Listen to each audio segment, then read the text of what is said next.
সম্মানিত উপস্থিতি, আমি খুতবা মাসনুনার পরে যে আয়াতটি তিলাওয়াত করেছি তার মধ্যে আল্লাহ রাব্বুল আলামিন বলছেন যে কিয়ামতের দিন ওজন সঠিকভাবে হবে, ঠিকভাবেই হবে। ফামান সাকুলাত মাওয়াজিনুহু ফাউলাইকা হুমুল মুফলিহুন, যার দাড়িপাল্লা ভারী হবে তারাই হবে সফলকাম। তো এই দুনিয়া, এই জীবন হচ্ছে আমলের জীবন, নেকি করার জায়গা। এখানে আমরা যত বেশি নেকি করব, তত ভালো কাজ করব, সেটা আমাদের উপকার আসবে পরকালে কিয়ামতের দিনে।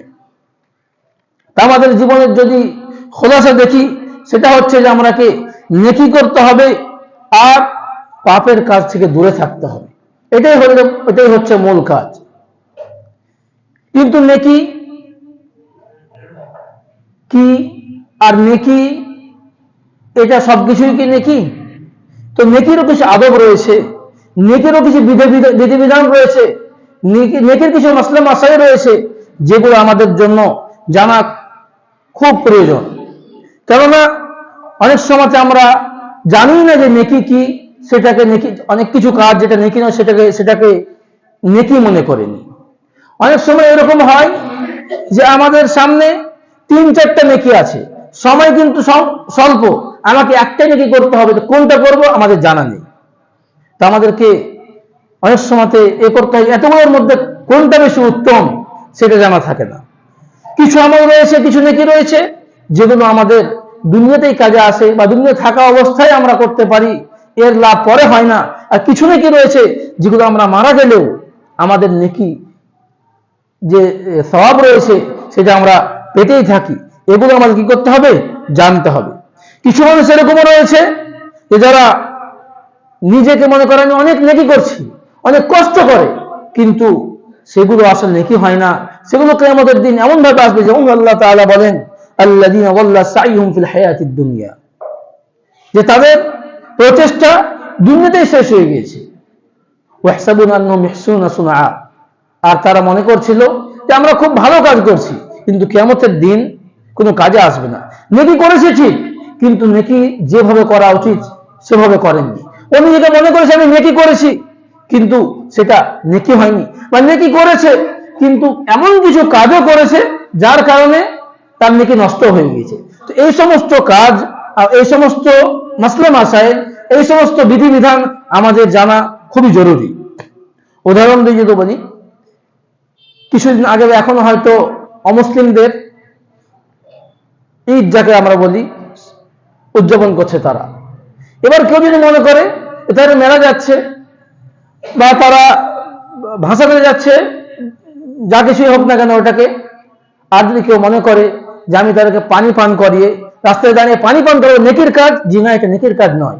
আপনি মনে করতে পারেন যে হাঁটছে, মানুষ হিসাবে তাকে পানি খাইয়ে দিয়ে নেকি হবে, কিন্তু না। আল্লাহ তাআলা বলছেন ওয়ালা তাআওয়ানু আলাল ইসমি ওয়াল উদওয়ান, যে তোমরা পাপের কাজে, সীমা লঙ্ঘনের কাজে কি করো না, একেবারে সহযোগিতা করো না। এখানে সে শিরক করছে, আল্লাহর সাথে অন্য কেউ শরীক করছে, পাপের কাজ করছে, আর আমি তার সহযোগিতা করব, এটা নেকির কাজ নয়। তোমার কথা অনেক কিছু ব্যাপার রয়েছে আমাদের এই নেকির ব্যাপারে, নেকির যে বিধিবিধান রয়েছে সেগুলো না জানার কারণে আমরা ভুল করে থাকি। অতএব আমাদেরকে জানতে হবে যে নেকি এর বিধিবিধান কি রয়েছে, এর আদব কি রয়েছে। তোমার কথা হচ্ছে এটাই যে আমরা এই দুনিয়া হচ্ছে নেকি করার জায়গা, আর পরকালে আমরা সেটাকে দেখতে পাবো, সেটার ফলাফল পাবো। আল্লাহ তাআলা বলেন ফামান ইয়ামাল মিসকালা যাররাতিন খায়রান ইয়ারা, যে ব্যক্তি অনুপরিমাণ নেকির কাজ করবে, ভালো কাজ করবে, সেটা সে কিয়ামতের দিন দেখতে পাবে। ওমান ইয়ামাল মিসকালা যাররাতিন শাররান ইয়ারা, আর যদি কেউ অনুপরিমাণ পাপের কাজ করে তাহলে সেটাকে সে দেখতে পাবে। অর্থাৎ দেখতে পাওয়ার অর্থ যে সেটা তার বদলা কিয়ামতের দিন পাবে। তো অতএব আমাদেরকে এমন কিছু আমল করা দরকার যেটা আমরা কিয়ামতের দিন দেখতে পাই, ওর ফলস্বরূপ আমরা কিছু পাই। এই কিছু সাময়িক সময়, আমাদের জীবন বেশি না, এই জীবনে যেন আমরা অল্প সময়ে বড় বড় নেকি করতে পারি, আর নিজের যে নেকিগুলো করেছি ওই সমস্ত জিনিস থেকে আমরা হেফাজত করতে পারি নেকিকে, যাতে ওই আমল কি না হয়ে যায়, নষ্ট না হয়ে যায়। তো নেকির মাসলা মাসাইল জানা, নেকি করার বিধিবিধান জানা খুব গুরুত্বপূর্ণ। এর অনেক বিধিবিধান রয়েছে, আমি আজকে তার মধ্যে কয়েকটি কথা নিয়ে আলোচনা করব ইনশাআল্লাহ। প্রথম আলোচনা হবে যে এরকম কি হতে পারে যে আমরা নেকি করব আমি আর উপকার পাবো অন্য কেউ? নেকি করব আমি আর উপকার অন্য কারোর হবে। তো জি হ্যাঁ, এরকম হতে পারে। এটা কয়েকটা কিসিম রয়েছে। একটা রয়েছে যে আমি আপনি চাই বা না চাই, আমি আপনি চাই বা না চাই আমি নেকি করব, আর এর নেকির ফলাফল, এর লাভ অন্য কেউ গ্রহণ করবে। এর মধ্যে আবার দুই প্রকার রয়েছে। একটি হচ্ছে যেরকম হতে পারে, আল্লাহ না করে যে আমাদের মধ্যে কেউ এরকম হোক, যে কেউ যদি কারোর উপর অত্যাচার করে থাকে, জুলুম করে থাকে, তাহলে কিয়ামতের দিন এই যে অত্যাচার করেছে, এই জুলুম করেছে, সেদিন কিন্তু কিয়ামতের দিন এর বদলা স্বরূপ যে আমাকে আপনাকে দিতে হবে, সেটা আমাদের নেকি দিতে হবে, অন্য কিছু দেওয়া হবে না। নবী করিম সাল্লাল্লাহু আলাইহি ওয়াসাল্লাম বললেন সাহাবাদেরকে, আচ্ছা ধরুন আমার মাল মুফলিস, তোমরা কি জানো যে অভাবী কে, মুফলিস কে? সাহাবারা বললেন যে আল মুফলিসু ফিনা মান লা দিরহাম লাহু ওয়ালা মাতা। ইয়া আল্লাহর নবী, মুফলিস আমরা জানি অভাবী সেই যার টাকা পয়সা নাই, ধন সম্পদ নাই, স্বাভাবিক, সেই হলো মুফলিস। তো নবী করিম সাল্লাল্লাহু আলাইহি ওয়াসাল্লাম বললেন যে ইন্নাল মুফলিসা মিন উম্মতি, ইন্নাল মুফলিসা মিন উম্মতি ইয়াতি ইয়াউমাল কিয়ামাতি বিসসালাতিন ওয়া সিয়ামিন ওয়া যাকাত, যে আমার উম্মতের মধ্যে মুফলিস সেই ব্যক্তি যে কিয়ামতের দিন সালাত নিয়ে আসবে, সিয়াম নিয়ে আসবে, যাকাত নিয়ে আসবে, আরো অন্যান্য অনেকগুলো আমল নিয়ে আসবে, কিন্তু তার সাথে সাথে কি করবে? ওয়ায়াতি ক্বাদ শাতামা হাযা, এমন অবস্থায় কাউকে গালি দিয়ে রেখেছে, ওয়াকালাফা হাযা, কাউর উপর অপবাদ লাগিয়েছে, ওয়া আকালা মালা হাযা, কাউরের মাল ধন ভক্ষণ করেছে অন্যায় পথে, ওয়াসাফাকা দামা হাযা, কাউকে হত্যা করেছে, ওয়াদারাবা হাযা, কাউকে প্রহার করেছে, মেরেছে। তো এইটা ফায়ুতা হাযা মিন হাসানাতিহি ওয়া হাযা মিন হাসানাতিহি। তো সেই দিন কিয়ামতের দিন যারা মাজলুম হবে, যাদের উপর অত্যাচার করা হয়েছে, যারা হক নষ্ট করা হয়েছে, তাদেরকে তারা এই নেকি থেকে উপকৃত হবে। সেই দিন তার নেকি থেকে দিয়ে দেওয়া হবে, সে চাক বা না চাক, সে চাক বা না চাক, মাজলুমকে, যার উপর অত্যাচার করা হয়েছে, যার হক নষ্ট করা হয়েছে, যদি হক নষ্ট করা হয় আর এইভাবেই সে মারা যায়, তাকে তার হক না দেওয়া হয়, আর সে যদি ক্ষমাও নাও চায়, তাহলে কিয়ামতের দিন এই যে মাজলুম রয়েছে সে আমার আপনার নেকি নিয়ে নেবে, আপনি চাই বা না চাই। এমন অবস্থা এরকম হবে যে এরকম করতে করতে যদি আমাদের নেকি শেষ হয়ে যায়, রাসূল বলছেন ফাইন ফানিয়াত হাসানাতুহু ক্বাবলা আন ইয়াকদা মা আলাইহি উখিযা মিন খাতায়াহুম ফাতুরিহাত আলাইহি সুম্মা তুরিহা ফিন নার। যদি তার নেকি এই করতে করতে শেষ হয়ে যায়, তাহলে যাদের উপর অত্যাচার করা হয়েছে তাদের পাপগুলো নিয়ে এর উপর দিয়ে দেওয়া হবে, আর তারপরে তাকে জাহান্নামে নিক্ষেপ করা হবে। আস্তাগফিরুল্লাহ। তো অতএব আমাদেরকে জুলুম থেকে বাঁচতে হবে, আমাদের কাউকে হক তলবি থেকে বাঁচতে হবে, যার যাতে অধিকার রয়েছে, হক রয়েছে, আমাকে ফেরত দিতে হবে। এই সমস্ত যে রাসূল সাল্লাল্লাহু আলাইহি ওয়াসাল্লাম এই রূপগুলো বললেন, শুধু কি এগুলোই না, অত্যাচার যেভাবে হোক না কেন। তো মোট কথা হচ্ছে যে আমার আপনার নেকি মাজলুম হবে, যে অত্যাচারী হবে সে ভক্ষণ করবে, সে পাবে, আমি আপনি চাই বা না চাই। তো এটা উপকার হচ্ছে। আর দ্বিতীয়ত, যারা আমার নেকির, আমরা যদি নেকি করি এর উপকার অন্য কাউকে হবে, সেটা হচ্ছে আমাদের পিতামাতা, সেটা হচ্ছে শিক্ষক, সেটা হচ্ছে আমাদের যারা মুরব্বী, যা আমাদেরকে আমাদের ভালো চায়, এরা আমরা যা নেকি করি সেটারও নেকি পাবে। যারা নেক কাজের জন্য, নেকির জন্য কারণ হয়, মাধ্যম হয়ে দাঁড়ায়, তারাও নেকি হবে ইনশাআল্লাহ। এই ব্যাপারে নবী করিম সাল্লাল্লাহু আলাইহি ওয়াসাল্লাম বলেন মান সান্না ফিল ইসলামি সুন্নাতান হাসানাতান ফালাহু আজরুহা ওয়া আজরু মান আমিলা বিহা বা'দাহু মিন গায়রি আন ইয়ানকুসা মিন উজুরিহিম শাই। যে ব্যক্তি ইসলামের মধ্যে কোন সুন্নাতকে জীবিত করলো বা কোন সুন্নাত শুরু করলো, কোন জায়গায় সুন্নাত কোন ছিল না, কোন জায়গায় একটা সুন্নাত কাজ ছিল না, সেটা সে শুরু করলো, আর তারপরে ওটাকে দেখে অন্য মানুষেরাও সেটাও আমল করতে লাগলো, তারপরে, তাহলে রাসূল সাল্লাল্লাহু আলাইহি ওয়াসাল্লাম বলছেন ওর নেকি না কমিয়ে, ওকে তো নেকি দেওয়া হবে, তা ওর নেকি না কমিয়ে আবার ওই ব্যক্তিকেও দেওয়া হবে যে এই কাজটি শুরু করেছিল। তেমনই ভাবে ওমান সান্না ফিল ইসলামি সুন্নাতান সাইয়্যিআহ, যে কোন ব্যক্তি যদি কোন পাপের কাজ শুরু করে আর ওটা দেখে অন্য কেউ আবার কাজ শুরু করে, কানা আলাইহি বিজরুহা ওয়া বিজরু মান আমিলা বিহা, তো সে পাপের কাজের নেকি পাবে, তার সাথে সাথে এটা দেখে অন্যরা যে এই পাপের কাজ করবে তারও সে এই পাপ তার ঘাড়েও চাপবে। মিন গায়রি ইয়ানকুসা মিন আওজারিহিম শাইআ, আর তার এই পাপকে কমানো হবে না। তোমার কথা হচ্ছে এটাকে নবী করিম সাল্লাল্লাহু আলাইহি ওয়াসাল্লাম অন্য শব্দে বলেছেন মান দাল্লা আলা খায়রিন ফালাহু মিসলু আজরি ফাইলিহি, যে কোনো ব্যক্তি যদি কাউকে নেকির কাজের আদেশ দেয়, নেকির কাজ নির্দেশ দেয়, দিক দেখিয়ে দেয়, ফালাহু মিসলু আজরি ফাইলিহি, যে ওর উপর আমল করবে ওর মতেই তাকে তার নেকি দেওয়া হবে। তারপরে অন্য হাদিস নবী করিম সাল্লাল্লাহু আলাইহি ওয়াসাল্লাম বলেন ইযা মাতাল ইনসান ইনকাতা আনহু আমালুহু ইল্লা মিন সালাস, যে মানুষ যখন মারা যায় তার সমস্ত আমল বন্ধ হয়ে যায়, ইল্লা মিন সালাস, তিনটা ব্যতীত। তার মধ্যে একটি বলছেন ওয়ালাদিন সালিহিন ইয়াদউ লাহ, নেক্সট সন্তান তার জন্য দোয়া করবে। আর নেক্সট সন্তান এটা হচ্ছে নিজের পিতামাতার এটা আমল। নবী করিম সাল্লাল্লাহু আলাইহি ওয়াসাল্লাম বলেন ইন্না আতয়াবা মা আকালা আর-রাজুলু মিন কাসবিহি ওয়া ইন্না ওয়ালাদাহু মিন কাসবিহি, যে মানুষ নিজে যেটা কামাই করে সবথেকে যা খায় সবথেকে উত্তম খাবার হচ্ছে সেটাই যেটা সে নিজেই কামাই করে, আর তার সন্তান হচ্ছে তার নিজের কামাই। এই সমস্ত হাদিসকে সামনে রেখে এটাই আমরা জানতে পারি যে কেউ যদি কাউকে কোনো ভালো কাজের আদেশ দেই, তাকে দিক নির্দেশনা দেই, তাকে পথ দেখিয়ে দেই, আর তারপর অন্য কেউ আমল করে, তো যে আমল করবে সে নাকি পাবে, আর আল্লাহ রাব্বুল আলামিন এটা ফজল, এটা দয়া, যে ব্যক্তি তাকে এই পথ দেখিয়ে দিয়েছিল সেও তার নেকি পাবে ইনশাআল্লাহ। তো এটা একটা বিষয় ছিল যে আমাদের নেকি অন্য কেউ পেতে পারে। এবার একটা বিষয় আসছে, এরকম কি হতে পারে এই বিষয়টা আপনি চান বা না চান, আমি চাই বা না চাই, নেকি পাবে। এবার একটা বিষয় আসছে, সেই বিষয় যে আমি কি কাউকে কোনো নেকি গিফট করতে পারি? নেকি করব আমি, আর চাইবো যে এর নেকি অন্য ব্যক্তিকে হোক।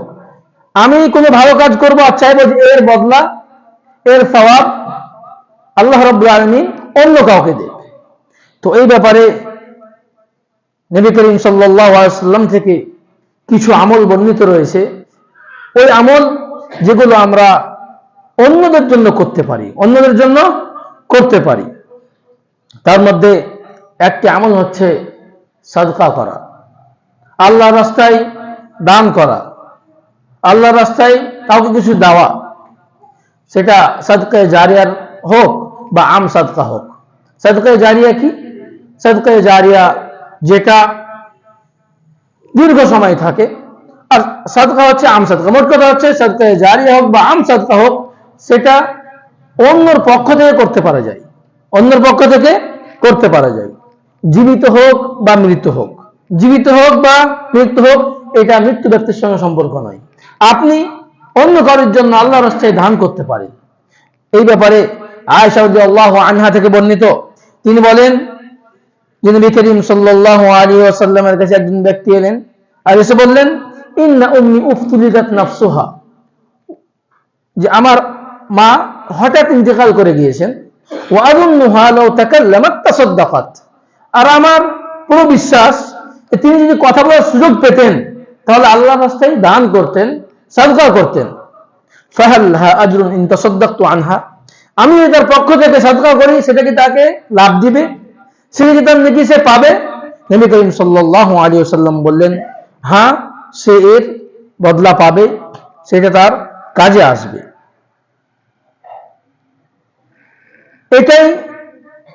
এই বিষয়টাই অন্য হাদিসে আবু হুরায়রা রাদিয়াল্লাহু আনহু থেকে বর্ণিত রয়েছে। তিনি বলেন একজন নবী করিম সাল্লাল্লাহু আলাইহি ওয়াসাল্লাম এসে বললেন ইন্না আবি মাতা ওয়া তারাকা মালা ওয়া লাম ইউসি, যে আমার পিতা মারা গিয়েছে আর তিনি কিছু ধন সম্পদ ছেড়ে গিয়েছেন, কিন্তু কোনো কিছু ওসিয়ত করে যাননি যে আল্লাহর রাস্তায় এখানে কোন জায়গায় দিয়ে দিবে, বা কিছু ওসিয়ত করে যায়নি। ফাহাল ইউকাফিরু আনহু আন আতাসাদদাক আন, আমি যদি তার পক্ষ থেকে সাদকা করি, দান করি, তার কি কোনো কাজে আসবে? তার কি পাপকে মোচন করবে? তখন নবী করিম সাল্লাল্লাহু আলাইহি ওয়াসাল্লাম বললেন যে নাম, হ্যাঁ, এটা কাজে আসবে। তো এখান থেকে আমরা বুঝতে পারলাম যে অন্য কারোর জন্য আমরা কি করতে পারি? সাদকা করতে পারি। আর এই ব্যাপারে ইমাম নাওয়াবী রাহমাতুল্লাহি আলাইহি উলামাদের ইজমা নকল করেছেন যে এই ব্যাপারে ইজমা, যে কোন ব্যক্তি অন্য কারোর জন্য কি করতে পারে? দান করতে পারে। কিন্তু হ্যাঁ, এই দান করার জন্য কোনো সময় নির্দিষ্ট করা ঠিক নয়। এই দান করার জন্য কোনো সময় নির্দিষ্ট করা ঠিক নয় যে এতদিন পরে, কেউ মারা গেল তো এতদিন পরে যদি মনে করি যে আমি দান করব না। আপনি নর্মাল ভাবে যে কোনো সময় যেমন ভাবে দান করেন, নিজের জন্য, অন্যের জন্য কি করতে পারেন? দান করতে পারেন, অন্যের পক্ষ থেকে দান করতে পারেন। এর জন্য কি একটা বিষয় জানতে হবে যে যার পক্ষ থেকে দান করা হচ্ছে তাকে কি নিয়ত করতে হবে যে সে নিয়ত করেছিল, সে তারপরেও করতে পারেনি? তো না, এর জন্য নিয়ত শর্ত নয়। নিয়ত শর্ত বলতে যার পক্ষ থেকে সাদকা করা হচ্ছে, দান করা হচ্ছে, সে যদি নিয়ত করে যে আমি দান করব, এরকম কোনো ব্যাপার নয়। সে দান করার নিয়ত করুক বা না করুক, আপনি যদি চান কারোর পক্ষ থেকে দান করতে, তা আপনি দান করতে পারেন। এবার একটা প্রশ্ন আসবে যে আমি যে অন্য কারোর পক্ষ থেকে দান করব, আমি কি উপকৃত হব? অন্য কি আমিও কি পাবো? এই ব্যাপারে ওর মধ্যে দুটা মত রয়েছে। একটা হচ্ছে যে হ্যাঁ, সেও তার নেকি পাবে, আর যার পক্ষ থেকে সাদকা করা হয়েছে সেও নেকি পাবে। আর দ্বিতীয় মত হচ্ছে যে না, সে নেকি পাবে না, সে এই দান করার নেকি পাবে না। আর এটাই ইনশাআল্লাহ সঠিক মত যে হ্যাঁ, যেহেতু সে অন্য পক্ষ থেকে সাদকা করছে, দান করছে, তো নেকিটা কে পাবে? যার পক্ষ থেকে সাদকা করা হচ্ছে, দান করা হচ্ছে, সে পাবে না। কিন্তু অন্য দিক দিয়ে নেকি পাবে। অন্য দিক দিয়ে নেকি পাবে সে কি? যে সে একটা মুমিন ভাইয়ের বা একটা, যদি পিতা মারা গিয়েছে বা পিতার নামে, দাদুর নামে, আত্মীয় কাউরির নামে সে যদি সাদকা করে, তো তাদের সঙ্গে একটা ভালো ব্যবহার করছে, একটা মুমিনের উপকার করছে। এই মুমিনের উপকার করার কারণে, পিতা মাতার যে হক রয়েছে সেটা আদায় করার কারণে যে নেকিটা হওয়ার কথা, সে নেকিটা পাবে। বুঝার চেষ্টা করবেন, এখানে দুটো বিষয় রয়েছে। একটা বিষয় যে কোনো কিছু আল্লাহর নামে সাদকা করলে অন্যর পক্ষ থেকে, তো ওই নেকিটা সে পাবে। আপনি 100 টাকা আল্লাহর রাস্তায় দান করলেন, 1000 টাকা দান করলেন পিতামাতার পক্ষ থেকে, সে পিতামাতা আপনি পাবেন না। কিন্তু আপনি যে পিতামাতার সাথে এই ভালো ব্যবহারটা করলেন, বা পিতামাতার অন্য কোনো মুমিনের ব্যাপারে যে তার ভালো করার জন্য আপনি এই দানটা করলেন, এটা তো একটা নেকির কাজ। তা আপনি এই কারণে নেকিতে পাবেন ইনশাআল্লাহ। তো একটা বিষয় হলো যেটা আমরা বলছিলাম যে অন্য পক্ষ থেকে যে আমি নিজে নেকির কাজ করব, আর এর নেকি কোন একটা ভালো কাজ করে এর নেকি অন্যকে গিফট করা, তো এটা একটা হচ্ছে যে সাদকা করা যেতে পারে। 2 নম্বর আমল যেটা কোরআন হাদিসে আমরা পাই, সেটা হচ্ছে হজ করতে পারা যেতে পারে। হজ অন্যর পক্ষ থেকে করা যেতে পারে। সেটা এরকম হতে পারে যে সে জীবিত আছে কিন্তু অসুস্থ, সে যেতে পারবে না, টাকা পয়সার দিক দিয়ে বলছে, সে অসুস্থ, সে যেতে পারবে না মক্কা, তার জন্য যদি কেউ হজ করতে চায় তো হজ করতে পারে। এই ব্যাপারে ইবনে আব্বাস রাদিয়াল্লাহু আনহু থেকে বর্ণিত, তিনি বলেন যে খাসআম গোত্রের একটা মহিলা নবী করিম সাল্লাল্লাহু আলাইহি ওয়াসাল্লাম কাছে এলেন, আর এসে বললেন, ইয়া রাসূলুল্লাহ, ইন্না আবি শাইখুন কাবীর, যে আমার পিতার অনেক বয়স হয়ে গিয়েছে, বৃদ্ধ হয়ে গিয়েছেন, আলাইহি ফরিদাতুল্লাহি ফিল হজ, আর তার উপর হজ ফরজ হয়ে গিয়েছে, ওয়াহুয়া লা ইস্তাতিউ আন ইস্তাবি আলা যাহরি বাঈরিহি। কিন্তু সমস্যা কি? সমস্যা হচ্ছে এটা যে সে নিজের উঠে বসতে পারবে না, যাওয়ার ক্ষমতা নেই। তখন নবী করিম সাল্লাল্লাহু আলাইহি ওয়াসাল্লাম বললেন যে ফাহুজ্জি আন, যে তুমি তার পক্ষ থেকে করো, হজ করো। এই হাদিসটা, এটা যে শব্দটা বললাম এটা মুসলিমের শব্দ, আর বুখারীর মধ্যে যে শব্দটা রয়েছে সেটাতে তিনি নিজেই জিজ্ঞাসা করছেন আফা আহুজ্জু আনহু, যে আমি কি আমার পিতার পক্ষ থেকে হজ করব? তখন তিনি বললেন নাম। এই ঘটনাটা ঘটেছিল হাজ্জাতুল ওয়াদা ওই সময়। এখান থেকে বুঝতে পারলাম যে কারোর উপর হজ ফরজ থাকে আর সে না যেতে পারে অসুস্থতার কারণে, তাহলে কি করতে পারা যায়? হজ করতে পারে অন্যের পক্ষ থেকে। আমি হজ করব আর নেকি পাবে কে? অন্য কেউ যার পক্ষ থেকে হজ করা হচ্ছে। তারপর হজের ব্যাপারে কেউ যদি হজের মানত মেনে থাকে, আরেকটা হাদিস ইবনে আব্বাস থেকেই বর্ণিত, তিনি বলেন যে জুহাইনা গোত্রের একজন মহিলা রাসূল সাল্লাল্লাহু আলাইহি ওয়াসাল্লামের কাছে এলেন আর এসে বললেন, ইন্না উম্মি নাযারাত আন তাহুজ্জ ফালাম তাহুজ্জ হাত্তা মাতাত, যে আমার মা এটা মানত মেনেছিল যে হজ করবে, কিন্তু হজ করার পূর্বেই তিনি কি মারা গিয়েছেন, আমি কি তার পক্ষ থেকে হজ করব? তখন নবী করিম সাল্লাল্লাহু আলাইহি ওয়াসাল্লাম বলেন, হ্যাঁ তুমি তার পক্ষ থেকে হজ করো। যদি তোমার মায়ের উপর যদি কোনো ঋণ থাকতো তুমি কি সেটা পরিশোধ করতে না? অতএব আল্লাহ রাব্বুল আলামিন হক আরো বেশি, অতএব আল্লাহ রাব্বুল হককে পূরণ করা তোমরা কি করো? হজ করো। তো এই হাদিস থেকে কয়েকটি কথা বুঝতে পারলাম। একটি কথা হচ্ছে যে মৃত্যু ব্যক্তির পক্ষ থেকে যদি কোনো মানত নিয়ে থাকে সেটা পূরণ করা যেতে পারে, এর বিস্তারিত আরেক জায়গাতে আসছে। আর দ্বিতীয় কথা বুঝতে পারলাম যে মৃত্যু ব্যক্তির পক্ষ থেকে কি করা যেতে পারে? হজ করা যেতে পারে। আর প্রথম হাদিস থেকে বুঝলাম যে যদি অসুস্থ হয়, না যেতে পারে, তাহলে করা যেতে পারে। এখানে আরেকটি রিওয়ায়াত রয়েছে হজের ক্ষেত্রে, আরেকটি রিওয়ায়াত রয়েছে যদি কেউ অসুস্থ না থাকে এবং মানত না মানে, যদি কি মানত না মানে তবু হজ করতে পারা যায় অন্যের পক্ষ থেকে। দলিল কি? এই ব্যাপারে ইমাম মুসলিম রাহমাতুল্লাহি আলাইহি বুরাইদা ইবনে হুসাইব রাদিয়াল্লাহু আনহু থেকে বর্ণিত, তিনি বলেন যে আমরা একবার নবী করিম সাল্লাল্লাহু আলাইহি ওয়াসাল্লামের কাছে বসেছিলাম, এমন অবস্থায় একটা মহিলা এলো, আসে বললেন, হে আল্লাহর রাসূল, আমি আমার মাকে একটা দাসী হাদিয়া করেছিলাম, ইন্নী তাসাদদাকতু আলা উম্মি বিজারিয়াতিন ওয়া ইন্নাহা মাতাত, আর আমার মা মারা গিয়েছে, তা আমি নিজে যেটা সাদকা কাউকে গিফট দিয়েছিলাম আবার আমার কাছে ফিরে চলে আসছে, এটা কেমন লাগছে? ঠিক হবে না? হবে না। কারণ সাধারণত আমরা যদি কাউকে গিফট করে দিই, দান দিয়ে দিই, তাহলে এটা ফেরত নেওয়া যায় না। তো তিনের কাছে যে ফেরত আসছে এই ব্যাপারে তিনি আশঙ্কা মাথায় আসছে যে ঠিক না ভুল হবে। তখন নবী করিম সাল্লাল্লাহু আলাইহি ওয়াসাল্লাম বললেন যে তুমি তোমার মাকে এই দাসী দিয়েছিলে, ওর নেকি তুমি পাবে, কিন্তু মিরাজ সূত্রে যেহেতু তোমার কাছে আবার ফিরে চলে এসেছে, কোনো সমস্যা নেই, কোনো সমস্যা নেই। ওয়াজাবা আজরুকি ওয়া রাদ্দাহা আলাইকাল মিরাস। দ্বিতীয় প্রশ্ন করলেন, ইয়া রাসূলুল্লাহ ইন্নাহু কানা আলাইহা সাওমু শাহরিন ফাআসুমু আনহা, যে আমার মার উপর 1 মাসের রোজা বাকি ছিল, 1 মাসের সিয়াম বাকি ছিল, আমি কি সেটা রাখবো? তখন বললেন সুমি আনহা, হ্যাঁ তার পক্ষ থেকে তুমি রাখতে পারো। তারপরে বললেন ইন্নাহা লাম তাহুজ্জা কাত, তিনি কোনোদিনও হজ করার সুযোগ হয়নি, হজ করেননি, আফা আহুজ্জু আনহা, আমি কি তার পক্ষ থেকে হজ করব? তখন নবী করিম সাল্লাল্লাহু আলাইহি ওয়াসাল্লাম বললেন হুজ্জি আনহা, হ্যাঁ তুমি তার পক্ষ থেকে হজ করো। তো এখানে অসুস্থ ছিলেন সেটাও কোনো ব্যাপার নেই, মানত মেনেছিলেন এরকম কোনো ব্যাপার ছিল না। আমভাবে জিজ্ঞাসা করলেন যে আমার মা কোনোদিন হজ করার সুযোগ পায়নি, হজ করেনি, আমি কি তার পক্ষ থেকে হজ করব?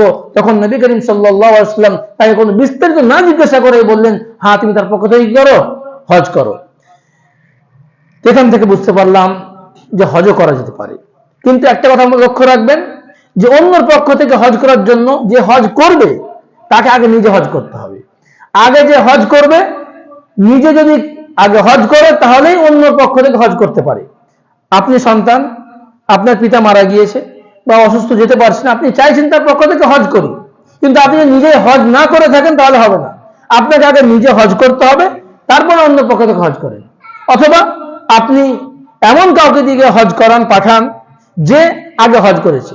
মোট কথা হচ্ছে যে অন্য পক্ষ থেকে হজ করা যেতে পারে, যে কাজ হজ করব আমি, কিন্তু আমার নেকি পাবে আমার পিতামাতা, হজ করব আমি, আমার নেকি পাবে আমার অন্য কোনো মুমিন ভাই বা মুমিন অন্য কেউ। তো মোট কথা হচ্ছে অন্যের পক্ষ থেকে হজ করা যেতে পারে।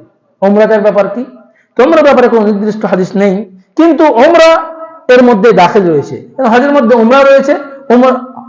উমরা হচ্ছে হজের তাবে বা ওরই একটা অংশ, তার জন্য ওলামাগণ এটাও বলেছেন যে অন্য পক্ষ থেকে কি করা যেতে পারে? উমরাও করা যেতে পারে। এবার কি যার পক্ষ থেকে হজ করা হচ্ছে তার কি কোনো নিয়ত জরুরি যে সে নিয়ত করেছিল তারপরেও পারেনি? না, এটাতেও যার পক্ষ থেকে হজ করা হচ্ছে তার নিয়তের প্রয়োজন নেই। সে নিয়ত করুক বা না করুক, আপনি যদি তাকে উপকার করতে চান, তাকে নিজে আমল করে তার নেকি গিফট করতে চান, দিতে চান, তাহলে আপনি দিতে পারেন ইনশাআল্লাহ। বারাকাল্লাহু লানা ওয়া লাকুম ফিল কুরআনিল আযীম ওয়া নাফা'নি ওয়া ইয়্যাকুম বিল আয়াতি ওয়াদ যিকরিল হাকীম ইন্নাহু তাআলা জাওয়াদুন কারীমুন মালিকুম রাউফুর রহিম রাব্বুল হালিম।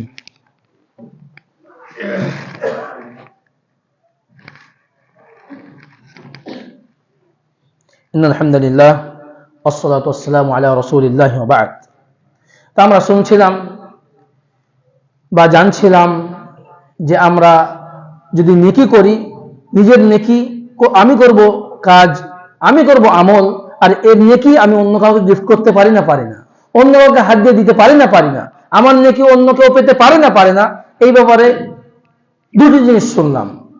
আর যদি একে নিয়ে নিই, উমরাকে তো তিনটা, সাদকা, হজ আর উমরা। তারপরে আরেকটি নেকি যার ব্যাপারে হাদিস স্পষ্টভাবে এসেছে, সেটা হচ্ছে সওম, যে অন্যর পক্ষ থেকে সওম রাখতে পারা যায়। নবী করিম সাল্লাল্লাহু আলাইহি ওয়াসাল্লাম বলেন, মান মাতা ওয়া আলাইহি সিয়ামুন সামা আনহু ওয়ালিয়ুহু, কেউ যদি মারা যায় আর তার উপর ফরজ রোজা বাকি থাকে, তো তার যে ওয়ালি, যে কাছের যে আত্মীয়স্বজন রয়েছে, তারা কি করবে? তার পক্ষ থেকে সিয়াম রাখবে, অন্য হাদিসে আরো রয়েছে যে একজন এসে নবী করিম সাল্লাল্লাহু আলাইহি ওয়াসাল্লামকে জিজ্ঞাসা করলেন যে আমার মা মারা গিয়েছে আর তার উপর 1 মাসের রোজা বাকি রয়েছে, আমি কি তার পক্ষ থেকে আদায় করব? তখন নবী করিম সাল্লাল্লাহু আলাইহি ওয়াসাল্লাম বলেন, হ্যাঁ, তার পক্ষ থেকে করো, আদায় করো। ফাদাইনুল্লাহি আহাক্কু বিল কদা, যে আল্লাহর যে ঋণ রয়েছে সেটা শোধ করা বেশি আরো গুরুত্ব রাখে। অতএব এখান থেকে আমরা বুঝতে পারলাম যে অন্যর পক্ষ থেকেও কি করতে পারা যায়? সওম করতে পারা যায়। সওম করব আমি, সওম রাখবো আমি, আর নেকি পাবে কে? যার পক্ষ থেকে সওম রাখা হচ্ছে। কিন্তু অনেক কিছু উলামাগণ এটাকে আবার মানতের সওমের সঙ্গে খাস করেছেন। মানে কিছু হাদিস এরকম রয়েছে যে মানতের সিয়াম ছিল, যেটার ব্যাপারে জিজ্ঞাসা করা নবী করিম সাল্লাল্লাহু আলাইহি ওয়াসাল্লাম উত্তর দিয়েছিলেন। তো কেউ যদি কারোর মানতের রোজা বাকি থাকে তাহলে সেটা পূরণ করতে পারে। আর যদি রমজান মাসের রোজা বাকি থাকে, কিসের কারণে? এরকম নয় যে রমজান মাসের আগে যদি কেউ মারা যায় সেটা কি বাকি থাকবে? না, এরকম বিষয় নয়। রমজান মাস এসেছে, সে জীবিত ছিল, বিশেষ কোনো কারণে সে সিয়াম পালন করতে পারেনি, অসুস্থতার কারণে, আরো কিছুর কারণে, তো এর কি সিয়াম পালন করতে পারা যায়? অন্য কেউ কি পারে? এটা হচ্ছে বিষয়। তো এই ব্যাপারে কেউ খাস করেছেন যে মানতের সিয়াম থেকে তাহলেই হবে, কিন্তু এই যে রমজান হয় তাহলে হবে না। কিন্তু আরেকটি মত যে এটা আম সিয়াম, আম বলতে যে রমজান মাসের সিয়াম, ফরজ সিয়াম, সেটাও পালন করতে পারা যায়। দলিল কি? এর পূর্বে হজের সময় যে হাদিসটা আপনাকে বলছিলাম, মুসলিমের হাদিস, তার মধ্যে ওই মহিলাটা 3টি প্রশ্ন করেছিল। তার মধ্যে একটা ছিল হজের ব্যাপারে, একটা ছিল সিয়ামের ব্যাপারে। তো সিয়ামের ব্যাপারেও আল্লাহ রাসূল তিনি এতটুকুই বললেন যে আমার মার উপর এই 1 মাসের সিয়াম বাকি রয়েছে, আমি কি তার পক্ষ থেকে করতে পারি?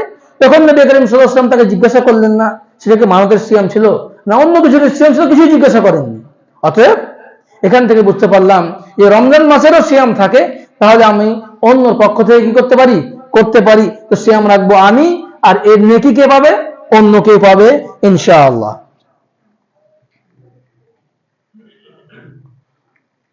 নফল সিয়াম কি রাখতে পারা যায়? জি না, নফল সিয়াম কারোর পক্ষ থেকে রাখা যায় না।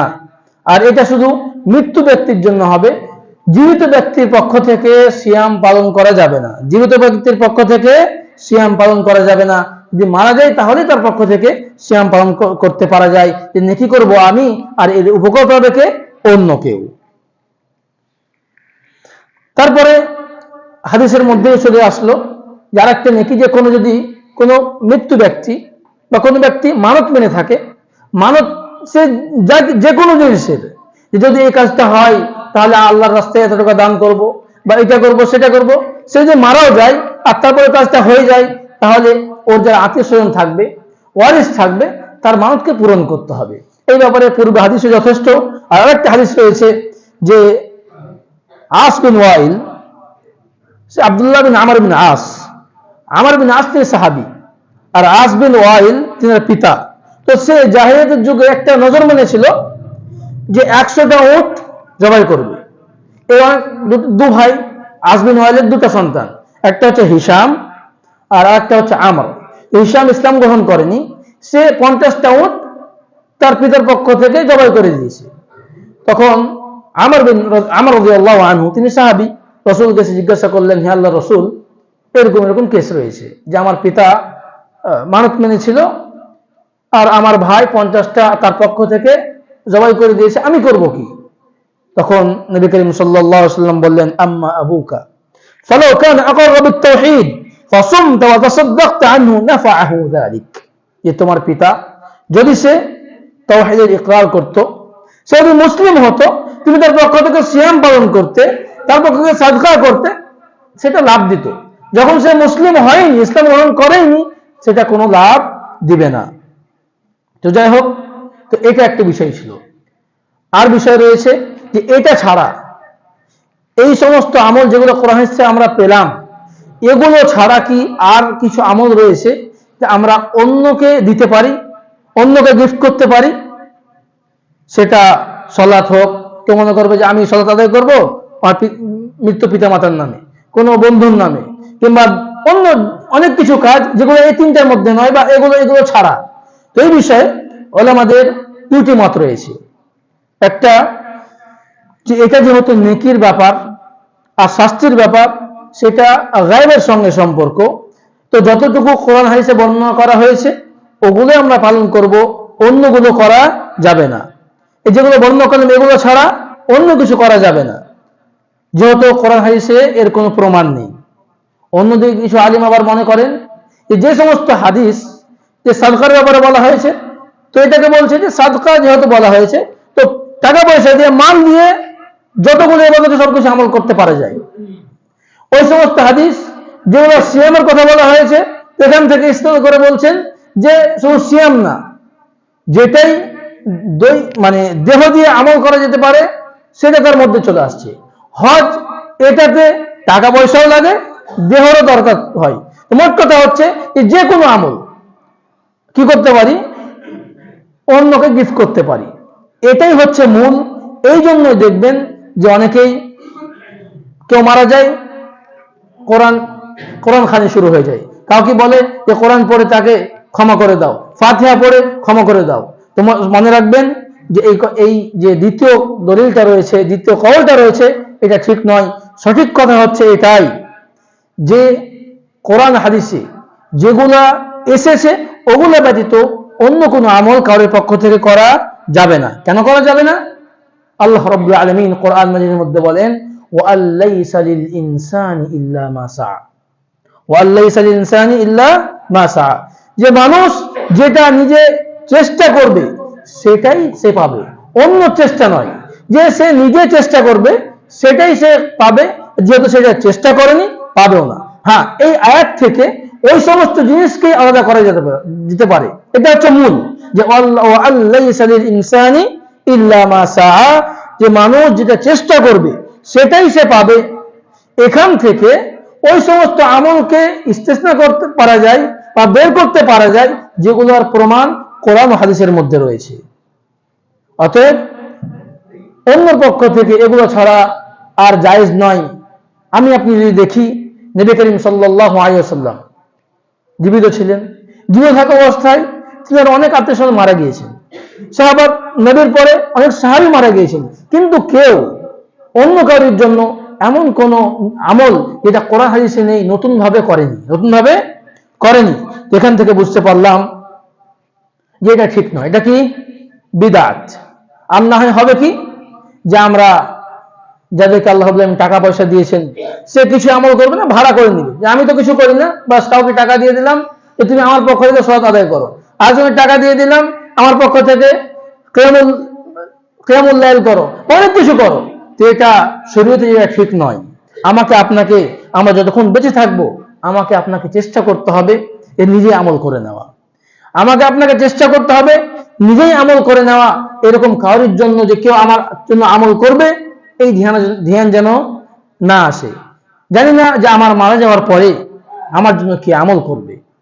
ওই জন্যই যতদিন আমরা বেঁচে থাকবো চেষ্টা করতে হবে যে নিজেই আমল করে নেওয়া।